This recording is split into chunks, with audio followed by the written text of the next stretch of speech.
Olá, amigos e membros da PMG Academy. Meu nome é Adriano Martins Antônio e hoje vou fazer mais um vídeo sobre a série Na Prática sobre o COVID-5.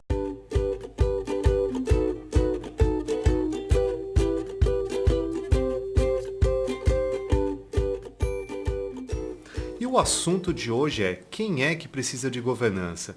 Não tem como contar a melhor história se não contar a história da Enron. Não vou entrar muito em detalhes sobre essa empresa. A Enron é uma empresa americana e ela teve um grande problema há alguns anos em virtude de problemas financeiros, má gestão das suas finanças, teve fraudes, teve uma série de questões que fez com que a empresa praticamente quebrasse. E essa história foi muito triste, né? Então, eu vou contar bem resumidamente essa empresa. Normalmente os americanos já têm o costume de, quando acaba de pagar sua casa, eles normalmente vão no banco e vão fazer uma hipoteca. Eles pegam esse dinheiro da hipoteca e acabam investindo em ações, numa empresa sólida e segura. No caso, na época, era a Enron, que seria mais ou menos paralelo à nossa empresa aqui brasileira, a Petrobras, que é uma das empresas mais sólidas hoje para fazer investimento em bolsa de valores. Então é típico do americano pegar esse dinheiro, investir o dinheiro da casa dele que ele hipotecou no banco, investir numa empresa sólida e segura e aguardar um ano para receber seus dividendos. Só que com a empresa ela não tinha ainda, não tinha o conceito muito ainda de governança corporativa, não existia regras, leis. Então a empresa acabou se envolvendo em alguns trâmites, alguns problemas financeiros, alguns problemas fiscais, questão de impostos, fraudes que aconteceu. A empresa acabou meio que quebrando, consequentemente ficou devendo para o mercado de uma hora para outra. E nesse meio tempo, a própria Enron, ela acabou envolvendo a própria auditoria, né? Porque para você ter uma empresa com ações sendo negociadas na bolsa, pelo menos aqui no caso do Brasil, trimestralmente ela é obrigada a mostrar a saúde financeira da empresa. A Enron ela mostrava seu resultado financeiro, só que era encoberto por essa auditoria. Então, assim, juntamente com a auditoria da empresa, todo mundo foi pro brejo. Consequentemente, as pessoas que tinham todo o seu capital investido nessas ações perderam. Consequentemente, perderam os seus dividendos, não conseguindo pagar o banco. Então, muitas famílias acabaram perdendo a própria casa, né? Porque a casa já não era mais deles, era do banco. E eles pagavam o banco através dos dividendos dessa empresa da Enron. Só que a Enron praticamente quebrou em virtude dessas fraudes.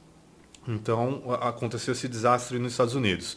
Bom, duas pessoas, um chamado Sarbanes e outro chamado Oxley, inventaram uma lei, né, que fazendo a contração desses dois nomes é a lei SOX, né, criaram diversas regras. E uma das regras mais importantes dizia o seguinte: o dono da empresa ela não pode mais mandar sozinho. Então é obrigado a criar um comitê, um conselho de executivos que tomam decisão em nome do presidente. Para que isso? Para evitar que haja essa falcatrua.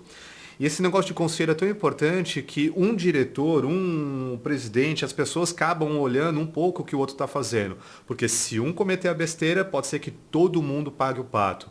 Então eles ficam prestando atenção exatamente isso. Prestam atenção no que os outros estão fazendo para evitar qualquer tipo de fraude. Porque se o teu colega cometer uma besteira, você acaba sendo prejudicado também. Os seus bens entram também no rolo da empresa, enfim.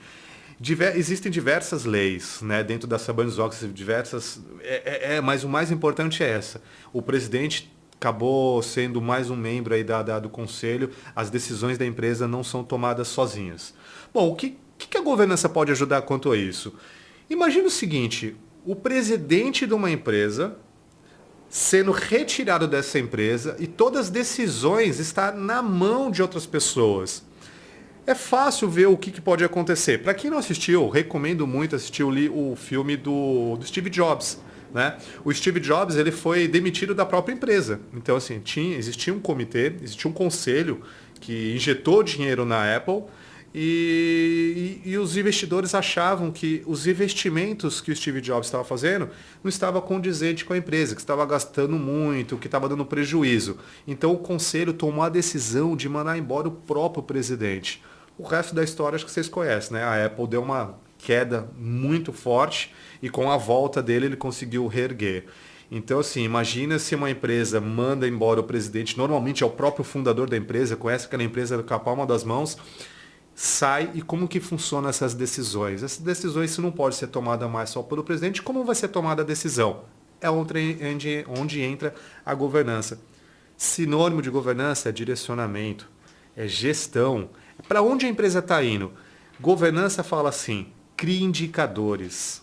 Então você começa a medir e direcionar a empresa não mais com sentimento, não mais com achismo, não mais com a cabeça de um homem só, mas através de indicadores. Então a governança nada mais é que traduzir as estratégias do dono da empresa em indicadores.